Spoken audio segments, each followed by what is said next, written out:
بسم اللہ الرحمن الرحیم۔ السلام علیکم۔ کاشان بصیرت کے یوٹیوب چینل پر عصمت زہرا زیدی آپ سے مخاطب ہے۔ سورہ واقعہ کی تفسیر پر مشتمل دروس، صفحہ نمبر 192، درس نمبر 23، جس سے آج ہم ابتدا کریں گے۔ آپ کے سامنے حسب معمول ان آیات کی تلاوت کروں گی اور پھر اس کی تفسیر کو بیان کروں گی جس طرح سے شہید دستغیب نے اپنے دروس میں بیان کیا۔ بسم اللہ الرحمن الرحیم۔ درس نمبر 33، لأصحاب الیمین ثلۃ من الاولین وثلۃ من الآخرین۔ ہیڈنگ ہے نفسانی عیوب، زیر خاک چھپی ہوئی چنگاری ہے۔ ہماری گفتگو علی علیہ السلام کے شیعوں کی صفات کے بارے میں تھی۔ آج کی رات بھی ہم تبرک کے طور پر امام علی کے فرمان کا ایک یا دو فقرے جو کہ ہمام کے خطبے میں مذکور ہیں بیان کریں گے تاکہ اس کی بو بھی ہمارے اندر پیدا ہو سکے۔ انہوں نے جملہ لکھا ہے امام علی کے خطبہ متقین میں سے، اور وہ جملہ ہے فَهُمْ لِأَنفُسِهِمْ مُتَّهِمُونَ، یعنی ہم نے کہا کہ علی علیہ السلام کے شیعہ خود پر تہمت لگاتے ہیں نہ کہ دوسروں پر، اپنے آپ سے بدظن ہیں اور نالہ ہیں نہ کہ دوسروں سے، کیونکہ یہ لوگ اہل علم ہیں اور نفس کے عیبوں کو جانتے ہیں کہ نفس کے عیب آشکار نہیں رہتے، کبھی کبھی خود انسان بھی اشتباہ کرتا ہے۔ کبھی ممکن ہے کہ چند سال بعد سمجھے کہ فلاں عیب ابھی تک اس میں موجود ہے، جیسا کہ راکھ میں دبی ہوئی چنگاری۔ ممکن ہے کہ چھپی ہوئی ہو، لیکن جب بھی اس کو اپنی شرائط میسر آ جائیں اپنا کام کر جائے گی اور انسان کو ہلاک کر دے گی۔ اس وجہ سے علی علیہ السلام کے شیعہ اپنے آپ کو صحیح نہیں جانتے، کیونکہ اہل علم ہیں اور جانتے ہیں ہم مختلف عیوب رکھتے ہیں اور معلوم نہیں ہے کہ اس سے پاک ہو گئے کہ نہیں۔ صفحہ نمبر 193۔ ہیڈنگ ہے کہ علم اخلاق خود پر منطبق کرنا ہے۔ اخلاق پر بہت سی کتابیں لکھی گئی ہیں اور اخلاق کے استاد بھی ہیں جو کہ علم اخلاق کو سکھاتے ہیں، لیکن وہ چیز جو اس علم میں اہم ہے اپنے آپ کو اخلاقی بنانا ہے۔ اگرچہ اخلاق کا دورہ مکمل کر لیا ہو اور کتنی اخلاقی کتابیں یاد کر لی ہوں، لیکن پھر بھی خود کو ابھی تک نہ پہچان سکا ہو کہ کون سی خرابیاں اور برائیاں اس میں باقی ہیں، کیونکہ جب اپنی برائیاں جان لے گا تو اس کے علاج کی طرف متوجہ ہوگا۔ بس علم اخلاق دینا اپنے حقائق کو منطبق کرنے کا نام ہے اور اپنے عیب کو پہچان لینے کے بعد اس کا علاج کرے تاکہ اس کی جگہ پر اچھی عادت جاگزیں ہو سکے۔ نہج البلاغہ میں امام علی فرماتے ہیں کہ مومن صبح سے شام تک خود سے بدگمان رہتا ہے اور خود کے ساتھ چوں و چرا یعنی اپنا محاسبہ کرتا ہے، کیوں اس طرح سے کیا اور کیوں اور اس طرح نہ کیا وغیرہ وغیرہ۔ اس کا ریفرنس موجود ہے نہج البلاغہ کے اسی شاید خطبے کا ریفرنس ہے، کیونکہ نیچے لکھا ہوا ہے اس کا ریفرنس ایز اے نہج البلاغہ ان المؤمنین یصبح ویمسی ونفسہ ظنون عندہ ولا یزال زیارا علیہا ومستزیدا لہا، کیونکہ یہ اہل دانش ہیں اور جانتے ہیں کہ ممکن ہے کہ نفس میں عیوب ہوں اور انہیں خبر تک نہ ہو اور بعد میں سمجھیں۔ اگلی ہیڈنگ ہے بدی سے زیادہ نیکیوں سے ڈرنا، اور پھر جملہ ہے امام علی کے اسی خطبے میں سے ایک، وَمِنْ أَعْمَالِهِمْ مُشْفِقُونَ، یہ لوگ اپنے کاموں سے ڈرتے ہیں اگرچہ پاک ہیں اور ہر گناہوں سے دور ہیں، پھر بھی اپنے اعمال سے ڈرتے ہیں۔ کتاب ارشاد القلوب میں ویلمی لکھتے ہیں کہ سابقین کا خوف ان کے خیرات سے زیادہ ہے۔ ہمارا خوف گناہوں کی وجہ سے ہے، جبکہ سابقین کا خوف اچھے اعمال کی وجہ سے ہے کہ کہیں ایسا نہ ہو کہ ان کے اعمال میں عجب اور ریاکاری اور طمع شامل ہو گئی ہو، اور کہیں غرور اور اپنے اعمال پر بھروسہ کرنا، یہ سب باتیں کہیں شامل نہ ہو گئی ہوں۔ خلاصہ ہر چیز سے جو کہ اعمال صالح کو خراب اور گناہوں میں اضافے کا موجب ہے ان سے ڈرتے اور خوف کھاتے ہیں۔ اگلی ہیڈنگ اپنی تعریف سن کر خوشحال نہیں ہوتے۔ اس کے بعد عربی میں دو سینٹنسز لکھے ہوئے ہیں، خطبہ ہمام میں سے ہی موجود ہے یہ بھی۔ اذا زکی احد منہم خاف مما یقال لہ، جب ان کی تعریف کر دی جائے تو ان باتوں کی وجہ سے جو کہی گئی ہیں ڈرتا ہے اور کہتا ہے میں اپنے آپ کو دوسروں سے بہتر جانتا ہوں اور خدا مجھ سے بہتر مجھے جانتا ہے، اور خداوند کریم مجھے ان لوگوں میں جن میں یہ لوگ کہتے ہیں شامل نہ کر، بلکہ اس سے بڑھ کر جو یہ کہتے ہیں کہ قرار دے، اور ان گناہوں سے جس کو تو جانتا ہے بخش دے۔ رائج ہے کہ مومنین ایک دوسرے کے ساتھ تکلفات سے کام لیتے ہیں اور ایک دوسرے کی تعریف و مدح کرتے ہیں، مثلا کہتے ہیں خدا آپ جیسوں کو زیادہ کرے، آپ جیسے افراد کم ہیں۔ یہ سب باتیں علی کے شیعوں کے لیے مؤثر نہیں ہیں، بلکہ اس قسم کی تعریف سے خوف کھاتے ہیں کہ یہ لوگ میرے ظاہر کو دیکھ کر سمجھتے ہیں کہ میں اچھا آدمی ہوں، لیکن میں اپنے آپ کو بہتر جانتا ہوں اور خدا کے فضل سے اپنے نفس کے عیوب کو سمجھ گیا ہوں۔ ابھی توحید پرست نہیں ہوا ہوں، ابھی تو کل خوف اور رجا میرے تعجب میں نہیں آئے ہیں، ابھی مقام تسلیم و رضا تک نہیں پہنچا ہوں، اور جتنا بھی خود کو پہچان لوں خدا اس سے بہتر جانتا ہے۔ اے خدا تو میرے بارے میں جو بھی یہ لوگ کہتے ہیں اس پر قہر اور ناراض نہ ہو، عذاب نہ کر۔ پھر بھی اس کی امید اور تکیہ فضل خدا پر ہے، اس بنا پر درخواست کرتا ہے کہ جتنا یہ لوگ میرے بارے میں گمان کرتے ہیں اس سے بھی بڑھ کر قرار دے، اور میرے ان گناہوں کو جس سے آگاہ نہیں ہوں بخش دے۔ یہ باتیں دل میں ایمان کے نور طلوع ہونے کا نتیجہ ہیں، لفظ سے بالا ہو کر واقعیت کو پا لیتا ہے۔ لوگ کہیں گے کہ بہت اچھے ہو یا برے، اس سے کیا فرق پڑتا ہے، واقعی میں خدا نے خوب بنا دے اور خدا پاک فرما دے۔ اگلی ہیڈنگ ہے دینی توانائی میانہ روی اور بردباری کے ساتھ۔ وَمِنْ عَلَامَةَ أَحَدَهُمْ إِنَّكَ لَهُ قُوَّةَ فِي دِينٍ، اور اہل تقوی کی علامت یہ ہے کہ اس کی توانائی ہو اور دینداری میں کوئی چیز اسے نہ روک سکے بلکہ متزلزل بھی نہ کر سکے۔ بہتر ہے کہ دین، توانائی اور بلاؤں میں ثابت قدمی کے بارے میں حضرت امام علی علیہ السلام کے شیعہ میں سے کسی کی داستان نمونے کے طور پر بیان کروں تاکہ یادآوری ہو سکے۔ جناب محمد بن ابی عمیر جو اصحاب اجماع اور دونوں فریقین کے پاس موثق ہیں، اس طرح سے کہ ان کے مراسلات کو مسندات کے حکم میں مانتے ہیں، بہت سالوں تک ہارون کے زندان میں علی علیہ السلام کے شیعہ ہونے کے جرم میں گرفتار رہے۔ ان سے باز پرس کرنے کے لیے ان سے شیعہ نے علی کا نام پوچھا گیا، انہوں نے جواب نہ دیا تو انہیں 1000 تازیانے مارے گئے کہ وہ بے ہوش ہو گئے۔ ایک معتبر تاجر اور دولت مند ہونے کے باوجود زندان میں زندہ رہنے کی وجہ سے تہی دست ہو گئے، اس طرح سے کہ زندان سے رہا ہونے کے بعد کچھ موجود نہ تھا۔ اپنی ثروت مندی کے ایام میں ایک آدمی کو 10,000 درہم قرض دیے تھے۔ اتفاقاً اس مقروض کی بھی حالت اچھی نہیں ہے اور وہ خانہ نشین ہو گیا ہے۔ جب اس نے سنا کہ جناب ابن ابی عمیر مفلوک الحال ہو گئے ہیں تو اپنے گھر کو فروخت کر کے 10,000 درہم ابن ابی عمیر کی خدمت میں لاتا ہے، اور جب ابن ابی عمیر کو دیکھتا ہے تو چاہتا ہے کہ ان کا پیسہ پلٹا دے۔ ابن ابی عمیر اس سے کہتے ہیں سنا ہے مجھ سے بھی خسارہ ہو گیا ہے، سنا ہے مجھے بھی خسارہ ہو گیا ہے، تو بھی فقیر ہو گیا ہے۔ اس نے جواب دیا ہاں، لیکن اپنا گھر بیچ کر آپ کی خدمت میں یہ پیسے لے کر آیا ہوں۔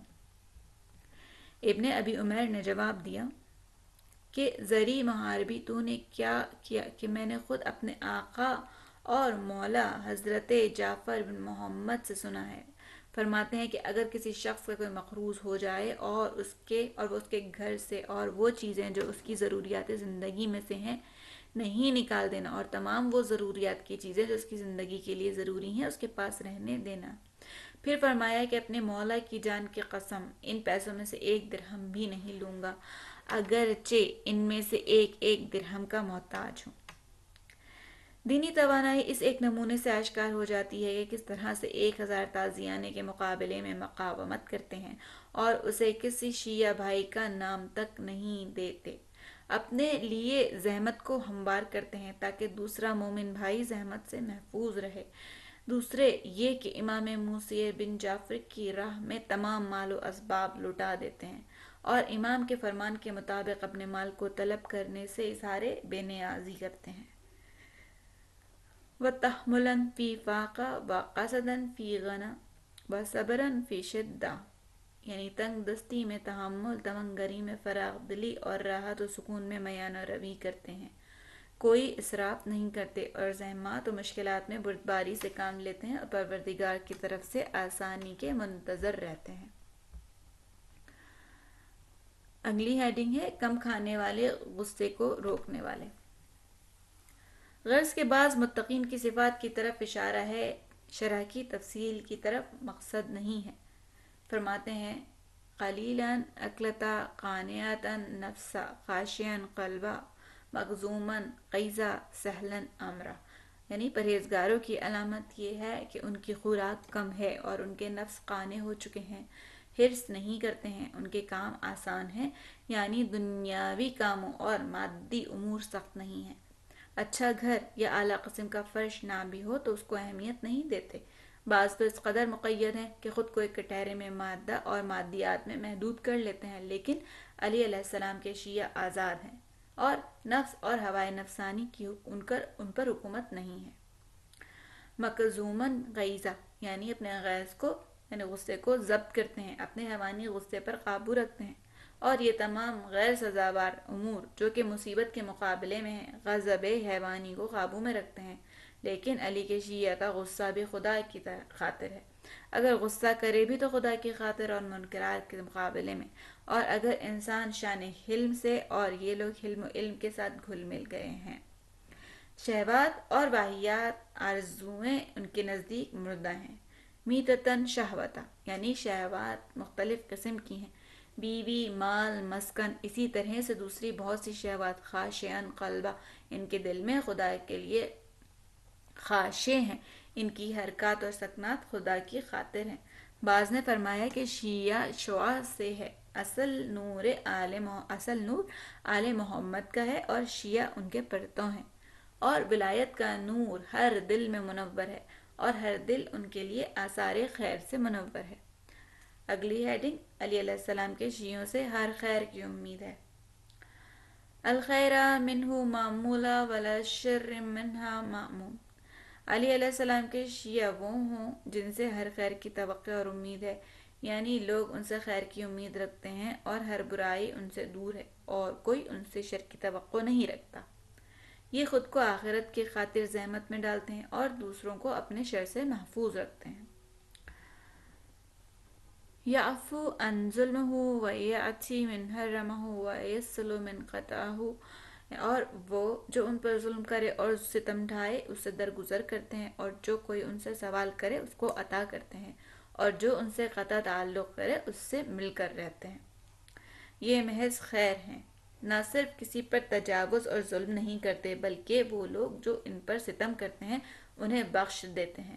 ان میں انتقام کی حس نہیں ہے بلکہ وہ خدا پر چھوڑ دیتے ہیں تاکہ وہ انتقام لے۔ وہ جو انہیں محروم رکھے، یہ لوگ ضرورت پڑنے پر اس کے کام آتے ہیں اور برائی کا جواب نیکی کی صورت میں دیتے ہیں۔ اگر کوئی ان کے گھر نہ آئے یہ ان کے دیدار کو جاتے ہیں۔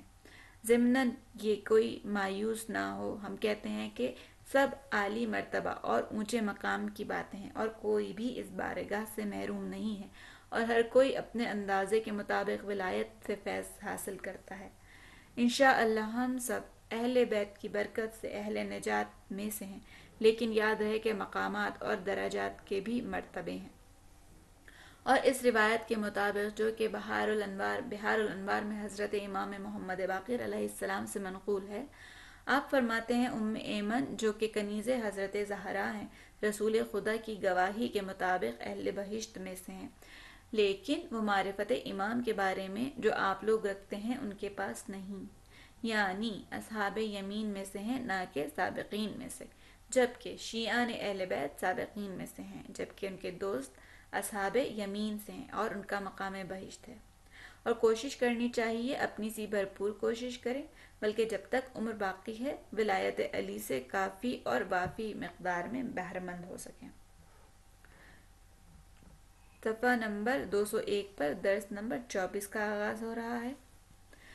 صفحہ نمبر 201 اور درس نمبر 24 گزشتہ دروس کی طرح سے اس میں بھی شروع کی کچھ آیات ہیں جو یہاں پر لکھی ہوئی ہیں۔ پہلے ہم ان آیتوں کی تلاوت کریں گے اور پھر اس کے بعد ان کی تفسیر بیان کریں گے۔ بسم اللہ الرحمن الرحیم۔ وَأَصْحَابُ الشِّمَالِ مَا أَصْحَابُ الشِّمَالِ فِي سَمُومٍ وَحَمِيمٍ وَظِلٍّ مِّن يَحْمُومٍ لا يحموم لأبارد ولا کریم۔ تھوڑی سی مس پرنٹنگ ہے۔ آگے ہیڈنگ پر چلتے ہیں۔ گرم ہوا اور کھولتا ہوا پانی اصحاب شمال کے لیے۔ پروردگار نے سابقین کے حالات کے ذکر کرنے کے بعد ہر ایک کے درجات اور نعمتیں بھی بیان فرما دیں، پھر اصحاب شمال کے حالات بیان کرتا ہے۔ اصحاب شمال وہ ہوں گے جن کے بائیں ہاتھ میں نامہ اعمال دیا جائے گا۔ یہ وہ لوگ ہوں گے جو عرش الہی کی الٹی سمت پر ہوں گے، بائیں طرف والے۔ کیا بائیں طرف والے؟ اصحاب شمال ما اصحاب شمال، ان کی حالت اذیت ناک اور بری ہوگی۔ یہ وہ لوگ ہوں گے جو بے ایمان دنیا سے کوچ کر گئے ہوں گے۔ اگر با ایمان مرے ہوں گے تو ان کی برائیاں ان کی نیکیوں سے زیادہ ہوں گی۔ آگے کا ورڈ جو اس میں استعمال کیا گیا اس کو ایکسپلین کر رہے ہیں۔ فی سموم و حمیم۔ سموم کو اس طرح بیان کیا گیا ہے، التی تدخل مسام البدن وسحرق الاجساد والاکباد، کہ ایسی زہریلی ہوا جو بہت گرم ہوگی اور بدن کے مسام یعنی سوراخوں سے گرم ہوا داخل بدن ہو کر بدن اور جگر کو جلا دے گی۔ حمیم کا بھی اسی طرح معنی بیان کیا گیا ہے کہ ایسا پانی جو کہ بہت گرم ہوگا۔ ظلم من یحموم، ظل سائے کے معنی میں ہے جبکہ یحموم گرم دھوئیں کے معنی میں ہے، اور ہم کے مادے سے جس کا مطلب تاریکی ہے یعنی سیاہ آگ۔ مفسرین نے کہا ہے کہ یحموم ایسا پہاڑ ہے جو آتش کے درمیان ہوگا اور جس کی طرف جہنمی لوگ پناہ چاہیں گے۔ دوزخ میں بھی تاریکی ہے، وہاں کی آگ بھی سیاہ ہے۔ اگلی ہیڈنگ، سیاہ آگ 30,000 سال پھونکنے کے بعد۔ حدیث میں اس طرح سے وارد ہوا ہے کہ ایک روز جبرائیل علیہ السلام حضور صلی اللہ علیہ وآلہ وسلم کی خدمت میں مشرف ہوئے، جبکہ جبرائیل غمگین حالت میں تھے۔ پیغمبر نے جبرائیل سے پوچھا کہ کیوں گریہ کر رہے ہو؟ عرض کی کہ اب مناق جہنم ختم ہو گئی ہے۔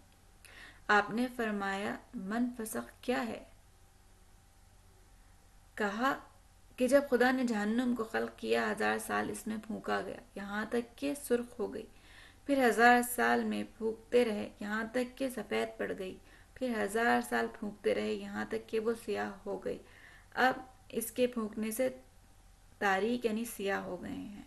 اس کا ریفرنس موجود ہے اس بات کا بحار الانوار جلد نمبر 3۔ اہل جہنم سب کے سب سیاہ ہیں اور ان کے آگ سے بنے ملبوسات بھی سیاہ ہیں۔ ظلمات بعضها فوق بعض، جبکہ بہشت میں سیاہی نہیں ہے، صرف سیاہی آنکھ، ابرو اور پلکوں کی ہوگی جو ان کے حسن میں اضافے کا سبب ہے۔ باقی حدیث کو عرض کروں، جبرائیل علیہ السلام کی بات یہاں پہنچ گئی تو رسول خدا گریہ کرنے لگے۔ وحی الہی نازل ہوئی، یا محمد تمہیں اور جبرائیل کو بچاؤں گا گناہوں سے تاکہ تم لوگ جہنم کی سزا سے بچ سکو، لیکن اسی حالت میں میرے عذاب سے ڈرتے رہو۔ یعنی اگر خدا تمہیں بچا لے گا لیکن خوف اور جہنم کے عذاب سے ڈرنا بھی لازم ہے کہ کہیں اس انجام وظیفے میں کوتاہی نہ ہو اور کہیں خدا انہیں ان کی حالت پر نہ چھوڑ دے۔ بہرحال جہاں پر محمد صلی اللہ علیہ وآلہ وسلم ڈریں تو ہمیں اور تمہیں کیا کرنا چاہیے، جبکہ یقینی طور سے معصوم ہیں، جبکہ ہم قطعی طور پر گناہ گار، تو اس عذاب سے کیوں بے باک ہیں؟ تو یہ وحشت ناک خبر کس لیے ہے؟ اس طرح خداوند کریم اپنے بندوں کو ڈراتا ہے۔ ریفرنس موجود ہے اس بات کا، ذالک الذی یخوف اللہ بہ عبادہ یا عبادا فتقون، سورہ نمبر 39 آیت نمبر 17۔ یہ ڈرانے کے لیے ہے اور سب کو ڈرنا چاہیے۔ شیخ شوستری کہتے ہیں نہیں جانتا ہوں کہ شیطان نے ان کے کانوں میں کیا پڑھ دیا ہے کہ مطمئن ہے کہ یہ عذاب ان کی خاطر نہیں ہو سکتا ہے۔ اور شیخ بہائی کے فرمودات کے مطابق نہ اشک رواں رخ زردی اللہ اللہ کے چہ بسی دردی از موتن اصل خود ناری یاد پیوستہ پہ لہو لعب شاد۔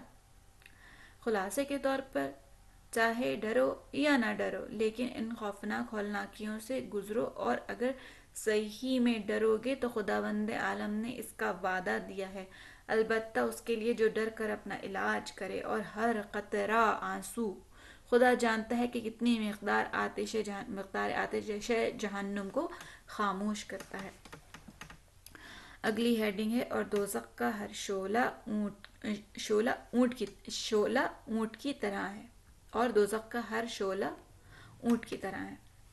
آتش کے شعلوں کے بارے میں جو چمک آسمان کے ستاروں کے عدد کے برابر ہے، قرآن مجید میں ارشاد ہو رہا ہے کہ ہر شعلہ کسی محل کی مانند یا بڑے درخت کی مانند ہے اور دور سے زرد رنگ کے اونٹ کی مانند ہے۔ ریفرنس موجود ہے اس کا سورہ نمبر 77 آیت نمبر 32، انہا ترمی بشرر کالقصر کانہ جمالۃ صفر۔ یہ ہماری سوچ سے بڑھ کر اور ہمارے ادراک سے بالاتر ہے اور وحی کے علاوہ قابل ادراک نہیں ہے، اور جتنا بھی خیال کیا جائے اس سے بڑھ کر ہے۔ شیخ شوستری اپنے واعظ میں کہتے ہیں نارن حامیہ یعنی جہنم کی آگ گرم ہے اور اس کے مقابلے میں دنیا کی آگ گرم نہیں ہے۔ اسی طرح حمیم بھی یعنی گرم پانی، لیکن اس کے مقابلے میں دنیا کا گرم پانی گرم نہیں ہے۔ اس طرح کی روایت میں منقول ہے کہ اگر ایک قطرہ حمیم کا اس دنیا میں گر جائے تو تمام عالم کو آگ لگا دے۔ اگر ایک عذاب جہنم میں سے اس دنیا میں کسی پہاڑ پر گزارا جائے تو زمین کے آخری گہرائی تک جلا ڈالے گا، اور ایک قطرہ زقوم کا زمین کی دریاؤں میں ڈالا جائے تو تمام دریاؤں کو گندا کر دے گا۔ سچ ہے کہ جب تک آدمی یقین نہ کرے ان عذاب سے امان میں ہے، چاہیے کہ سکون سے نہ بیٹھے اور اپنے اوپر آرام کو حرام کرے تاکہ مرتے وقت استغفار کا دامن ہاتھ سے نہ چھوٹے۔ اگلی ہیڈنگ کی طرف چلتے ہیں، سانپ کے ڈنکوں سے آگ کے پانی کی طرف پناہ چاہیں گے۔ حدیث شریف جو کہ کتاب کفایت الموحدین میں آیت فَإِنَّ جَهَنَّمَ لَمَوْعِدُهُمْ أَجْمَعِينَ لَهَا سَبْعَةُ أَبْوَابٍ لِكُلِّ بَابٍ مِّنْهُمْ جُزْءٌ مَقْسُومٌ کے ذیل میں نقل ہوا ہے کہ آیت کا ترجمہ اس طرح سے ہے۔ یہ آیت سورہ ہجر کی 15 آیت نمبر 44 اور 45 ہے کہ اس کا ترجمہ اس طرح سے ہے کہ بس دوزخ ان کے وعدے کی جگہ ہے جس کے 7 دروازے ہیں اور ہر دروازے کو تقسیم کیا گیا ہے۔ فرماتے ہیں اور ہر دروازے کے پاس 70,000 پہاڑ اور پہاڑ میں 70,000 شگاف ہیں، اور ہر شگاف میں 70,000 وادیاں ہیں، اور ہر وادی میں 70,000 گھر ہیں، اور ہر گھر میں 70,000 سانپ ہیں، اور ہر سانپ کی لمبائی 3 روز کی مسافت ہے، اور ہر سانپ کا ڈنک یعنی پھن درخت کھجور کے برابر ہوگا۔ وہاں پر ایک دریا ہوگا کہ جہاں پر پانی ان سانپ وغیرہ سے مس ہو گیا ہے۔ جب جہنمیوں پر عذاب ہوگا تو وہ شدت غم کی وجہ سے اپنے آپ کو اس دریا میں ڈال دیں گے، اور کس قدر تکلیف میں ہوں گے کہ سانپوں اور بچھوؤں کے ڈنک کا مس شدہ پانی اس کی طرف پناہ مانگیں گے۔ اگلی ہیڈنگ کی طرف چلتے ہیں، اصحاب کا تاثر عذاب کی آیت کی وجہ سے۔ علامہ مجلسی رحمۃ اللہ علیہ بحار الانوار کی 10ویں جلد میں نقل کرتے ہیں کہ جب آیہ شریفہ نازل ہوئی تو رسول خدا صلی اللہ علیہ وآلہ وسلم کا ملعن پریشان اور نالہ اور غمگین اپنے کمرے سے باہر رسول خدا کاملاً پریشان اور نالہ اور غمگین اور اپنے کمرے سے باہر نہ آئے۔ اصحاب بھی جرأت نہ کر سکے کہ کوئی بات کریں کہ کہہ کر اس کی وجہ دریافت کریں۔ سلمان فارسی نے اس کا حل اس طرح تلاش کیا کہ حضرت زہرا علیہ السلام کے گھر تشریف لائے اور عرض کی کہ آپ کے والد گرامی مضطرب ہیں اور کوئی ان سے پوچھنے کی جرأت نہیں رکھتا، اگر ممکن ہو آپ ان سے اس کا سبب دریافت کریں کیوں مضطرب ہیں۔ حضرت زہرا نے چادر اوڑھی اور باہر آئیں، اور سلمان کہتے ہیں کہ چادر 12 جگہوں سے سلی ہوئی تھی، اور قسم ہے کہ میں دیکھ کر رونے لگا۔ اور حضرت زہرا کے دیکھنے کے بعد رسول خدا شادمان ہو گئے کیونکہ بہشت کی خوشبو آ رہی تھی۔ حضرت زہرا نے احوال پرسی کی۔ رسول خدا نے فرمایا، آیت وَإِنَّ جَهَنَّمَ لَمَوْعِدُهُمْ أَجْمَعِينَ کی آیت نازل ہوئی ہے۔ حضرت زہرا اس آیت کو سن کر منہ کے بل گر گئیں اور فرمایا، وائے ہو وائے ہو ان پر جو ان دروازوں سے وارد ہوں گے۔ سلمان فارسی نے کہا کہ اے کاش میری ماں نے مجھے پیدا نہ کیا ہوتا اور اس طرح کی خطرناک خبر نہ سنی ہوتی۔ ابو ذر نے کہا کہ کاش میں پرندوں میں سے ہوتا اور بشر نہ ہوتا۔ علی بھی نالہ کر رہے تھے اور اقلازاد یعنی اے زاد راہ کی کمی، لیکن ہم اور آپ بے خبر ہیں، خود کو ان عذاب کے کنارے سمجھتے ہیں۔ ہمارا دل کتنا قساوت سے بھرا ہوا ہے۔ درس نمبر 24 کا اختتام اور درس نمبر 25 کا اختتام ہے صفحہ نمبر 208 سے۔ بسم اللہ الرحمن الرحیم۔ وَأَصْحَابِ الشِّمَالِ مَا أَصْحَابُ الشِّمَالِ فِي سَمُومٍ وَحَمِيمٍ وَظِلٍّ مِّن يَحْمُومٍ لَا بَارِدٍ وَلَا كَرِيمٍ إِنَّهُمْ كَانُوا قَبْلَ ذَلِكَ مُتْرَفِينَ وَكَانُوا يُصِرُّونَ عَلَى الْحِنثِ الْعَظِيمِ۔ ہیڈنگ ہے، جہنم کا پانی چہروں کو جلا دے گا۔ اصحاب الشمال اور جہنمیوں کے عذاب کے سلسلے میں جو باتیں ان آیت مبارکہ میں نقل ہوئی ہیں، فی سموم و حمیم کے ذیل میں پہنچی ہیں، کہ وہ ہے کہ ایسی گرم ہوا جو کہ انسانی مسام سے گزر کر پیٹ تک پہنچ جائے گی اور جگر کو جلا دے گی۔ یہ گرم ہوا سموم ہے۔ دوزخ میں چند قسم پر مشتمل پانی ہوگا: غساق، غسلین، مہل، حمیم، سدید۔ ان تمام کا قرآن مجید میں ذکر ہوا ہے۔ حمیم یعنی حد درجے کھولتا ہوا پانی، اور روایت کے مطابق جو تعبیر نقل ہوئی ہے وہ یہ کہ اگر اس کا ایک قطرہ پہاڑوں پر ڈال دیا جائے تو پہاڑوں کے 7ویں طبقے تک کو جلا دے گا۔ ریفرنس موجود ہے اس بات کا بحار الانوار جلد نمبر 3۔ اور جب یہ پانی لبوں تک نزدیک لایا جائے گا تو چہرے کے گوشت گل کر گر جائیں گے، اور جب پیٹ میں جائے گا تو ٹکڑے ٹکڑے کر دے گا۔ جہنمیوں کے سموم اور حمیم سے جلانے کے بعد واضح سی بات ہے کہ جلا ہوا سائے کی تلاش میں حرکت کرتا ہے، تو اس ایک سیاہ دھواں کو جہنم میں دیکھا جائے گا تو سب کے سب لوگ کہیں گے کہ چلو اس کے سائے میں پہنچتے ہیں۔ جب یہ لوگ اس کے نزدیک پہنچیں گے تو روایت کے مطابق سیاہ دھوئیں سے ان پر آتش کی بارش کی جائے گی۔ بعض مفسرین نے بیان فرمایا ہے کہ حموم ایک آگ کا بنا ہوا سیاہ رنگ کا پہاڑ ہے جس کی پناہ میں جہنمی افراد ہوں گے۔ لی اباردی ولا کریم، یہ ٹھنڈا ہوگا اور نہ اس میں کوئی فائدہ ہوگا، یعنی ہیڈنگ ہے اگلی کہ ایسا سایہ جو کہ فائدہ مند نہیں ہے۔ جب دنیا میں کسی آدمی کو گرمی لگے تو وہ سائے کو تلاش کرتا ہے۔ بعض سائے جیسے گھنے درختوں کا سایہ جو کہ نہ صرف گرمی سے بچاتا ہے بلکہ ٹھنڈک بھی فراہم کرتا ہے، جیسے بیت و نیم کے درخت کا سایہ۔ اسی طرح بعض سائے ایسے ہیں جو صرف دھوپ سے محفوظ رکھتے ہیں، بعض ٹھنڈک نہیں فراہم کرتے، جیسے سخت گرمی میں چھت کے نیچے کا سایہ۔ یہ اگر دھوپ کی شدت سے اور گرمی سے محفوظ رکھتا ہے لیکن ٹھنڈا نہیں ہوتا تو اس کو ٹھنڈک نہیں کہیں گے، لیکن اس کے باوجود یہ نفع بخش ہے۔ دوزخ میں جو سایہ ہوگا وہ نہ ٹھنڈا ہوگا اور نہ ہی گرمی سے بچائے گا، ولا اباردن ولا کریم، اور اس کے ساتھ ساتھ آتش بھی برسائے گا، اور آسمانی بجلی کی طرح چمک اس سے جدا ہو کر اس آگ میں افزائش پیدا کر دے گی، کیونکہ اس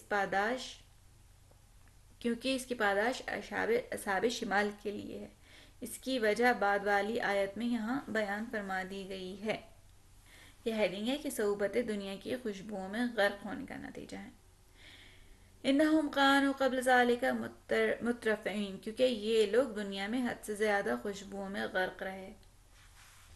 یہاں اس لفظ کی ایکسپلینیشن ہمیں دی گئی ہے کہ مترف کا مطلب کیا ہے۔ مترف مادہ طرفہ سے یعنی تنعم اور ناز و نعمت میں ڈوب جانے کے معنی میں ہے، اور اس طرح کے عذاب کی وجہ جو بیان کی گئی ہے وہ یہ ہے کیونکہ یہ لوگ دنیا کی خوردنوش اور شہوات میں اس قدر کھو گئے تھے کہ وہ دنیا کو حقیقت اور آخرت کو افسانہ خیال کرتے تھے، اور ان کے غم اور خوشیاں سب دنیا کے لیے ہو گئی تھیں، اور جب سوتے تو دنیا کی فکر میں، اور جب اٹھتے تب دنیا اور فکر مال و دولت اور جاہ کی خوشی کی فکر میں اٹھتے۔ مطرف وہ لوگ ہوں گے جو صرف دنیا میں خوش ہوں گے اور ان کا حلال و حرام سے واسطہ نہ ہوگا۔ ان کی خوراک کس سے بنی ہے؟ کہیں دھوکے بازی یا سود خوری، مال مظلوم اور یتیم کے مال یا وقف شدہ چیزوں سے حاصل کی گئی ہے۔ اس کی پرواہ نہیں کرتا، وہ صرف اپنے پیٹ بھرنے کی فکر کرتا ہے اور اسے کسی بھی قسم کی پرواہ نہیں ہے۔ اور بہشت اور دوزخ اس کے نزدیک افسانے سے زیادہ نہیں ہے۔ کیا اس کے سامنے بھی موت کا نام لیا جا سکتا ہے؟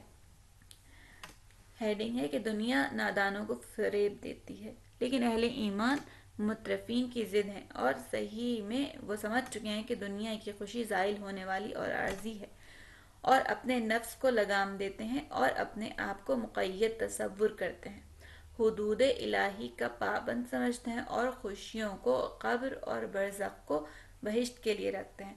دنیا اس سے بھی حقیر ہے کہ کوئی اس سے دل لگائے، اور اس سے بھی چھوٹی ہے کہ کسی صاحبان ہمت کے لیے دل کو اسیر کرے، اور وہ بچکانہ صفت کے مالک ہوتے ہیں جو دنیا کی خوشیوں میں گرفتار ہو جاتے ہیں، وگرنہ زندہ دل سمجھ جاتے ہیں کہ موت عنقریب آنے والی ہے اور لباس تقوی اختیار کرنا چاہیے، اور وہ جانتا ہے کہ اسے جلد ہی قبر میں اتار دیا جائے گا۔ جی ہاں، اب کوئی چارہ بھی نہ ہوگا اور اسے لے جایا جائے گا، نہ کہ خود جائے گا، اس سے پہلے کہ اب وقت سفر آخرت کی فکر اور یاد آخرت کی فکر کرنی چاہیے۔ اگلی ہیڈنگ، دنیاوی خوشیوں کے بارے میں حضرت مسیح کی گفتگو۔ عجیب بات ہے کہ دنیاوی خوشی بہت سی ناہمواریاں اپنے اندر رکھتی ہے، اور ہزاروں کثافتیں ہیں جو کہ اس خوشی میں یہاں ہوتی ہے، اور ہر خوشی کسی نہ کسی تکلیف کے ساتھ اور ہر خوشی غم کے ساتھ ساتھ ہے۔ اور حضرت عیسیٰ علیہ السلام کی تفسیر کے مطابق گھاس پر زندگی کرنا اور سوکھی روٹی کھانا اور صحرا کی نباتات سے استفادہ کرنا نعمتوں میں گھر کے اسی کا ہونے سے بہتر ہے، اور خدا نہ کرے اسی حالت میں مر جائے کہ اس کا دل یاد خداوندی سے غافل ہو اور مترفین کے عذاب میں گرفتار ہو جائے، جبکہ اصل روایت بھی سننے سے تعلق رکھتی ہے۔ وہ روایت بحار الانوار میں نقل ہوئی ہے۔ حضرت عیسیٰ اپنے حواریوں کے ساتھ سیر و حرکت میں تھے کہ ایسے شہر کی طرف پہنچے جو کہ ملیامیٹ ہو گیا تھا، خاویۃ علی عروش۔ ایسا لگتا تھا کہ کسی بلد کے زیر اثر ان کا گھر اپنے اوپر ڈھہ گیا تھا۔ اس وقت حضرت مسیح نے اپنے چہرہ مبارک کو اپنے حواریوں کی طرف کیا اور فرمایا، معلوم ہوتا ہے کہ اس قریے کے لوگ عذاب الہی کے زیر اثر ہلاک ہو گئے ہیں، اور سب کے سب ایک ساتھ ہلاک ہو گئے تھے۔ اگر ایک ایک کر کے مرتے تو دوسرے کو دفنا دیتے۔ اسی اثنا میں حواریوں میں سے ایک حضرت روح اللہ مسیح سے درخواست کرتا ہے کہ وہ باذن الہی ان میں سے کسی ایک کو زندہ کریں تاکہ اس سے سوالات کیے جا سکیں۔ حضرت مسیح علیہ السلام نے دعا فرمائی اور ان میں سے ایک زندہ ہو گیا، تو حضرت مسیح نے ان سے اس قریے کے حال و احوال دریافت کیے۔ تو اس نے عرض کی کہ ہم جب صبح اٹھتے تو انتہائی خوشی و خرمی میں اور امن و سکون میں، لیکن رات کو ایسی بلا نازل ہوئی کہ جس سے تمام شہر زیر و زبر ہو گیا اور ہم لوگ عذاب الہی میں مبتلا ہو گئے۔ اس موقع پر حضرت مسیح نے اس عذاب کی وجہ دریافت کی تو اس نے کہا، دنیا پرستی۔ ہم دنیا سے علاقہ رکھتے تھے جیسا کہ ایک بچہ شیر مادر اور پستان مادر سے علاقہ مند ہوتا ہے۔ جیسا کہ ہم پہلے بھی عرض کر چکے ہیں کہ بچہ جتنی بھی پریشانی میں مبتلا ہو، جیسے ہی اس کے منہ میں شیر مادر آ جائے آرام و سکون محسوس کرتا ہے، کیونکہ اس کی انتہائی خوشی مادر میں ہے۔ مترفین بھی اسی طرح کہ اس کے تمام ہم و غم اس دنیا کی نسبت سے ہیں اور آخرت اور جہنم کی فکر میں نہیں پڑتا، بلکہ اس کی تمام خوشی اور نالہ و فریاد دنیا کی خاطر اور اس کی خوشیاں اور گریہ مادیات کی خاطر ہے۔ اب ہم بقیہ روایت کو ذکر کرتے ہیں۔ ہمارا دوسرا جرم یہ تھا کہ ہم طاغوت کی عبادات کرتے تھے۔ طاغوت طاغی کا مبالغہ ہے جس کے معنی گردن کشی، نافرمانی کے احکام ہیں۔ ایسے حکام نافرمانی حکام کے ہیں، ایسے حکام ہم پر حکومت کرتے تھے اور ہم ان کی پیروی کرتے تھے۔ حضرت مسیح نے فرمایا کہ کیا وجہ تھی اتنے سارے لوگوں میں تو نے میرے سوالات کا جواب دیا؟ تو اس نے فرمایا میں ان افراد میں شامل تھا لیکن میرے اعمال ان کی طرح نہیں تھے اور میں اپنے بالوں سے لٹکایا گیا ہوں، قیامت تک کیا ہوگا نہیں معلوم۔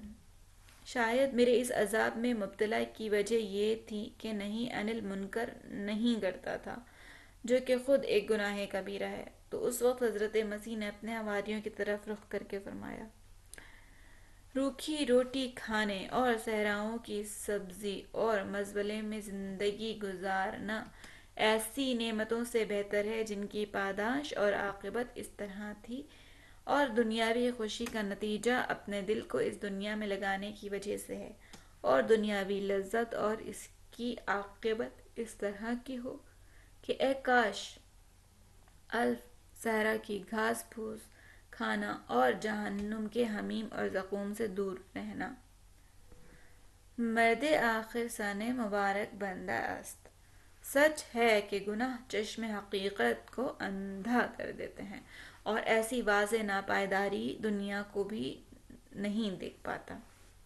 مترفین کا کامل نمونہ یزید پلید ملعون ہے جس نے اپنے دل کو فقط دنیا کی 3 سالہ حکومت میں خشک کر لیا۔ یزید بھی چلا گیا اور امام حسین علیہ السلام سید الشہداء بھی چلے گئے، لیکن معلوم ہو گیا لعنت اللہ علی القوم الظالمین۔ درس نمبر 25 کا اختتام ہوا ہے صفحہ نمبر 214 کے اوپر، اور صفحہ نمبر 215 سے درس نمبر 26 کا آغاز ہو رہا ہے۔ درس نمبر 26 کا آغاز ہم اپنے اگلے لیسن میں کریں گے۔ اس وقت تک کے لیے اجازت دیجیے۔ والسلام علیکم ورحمۃ اللہ وبرکاتہ۔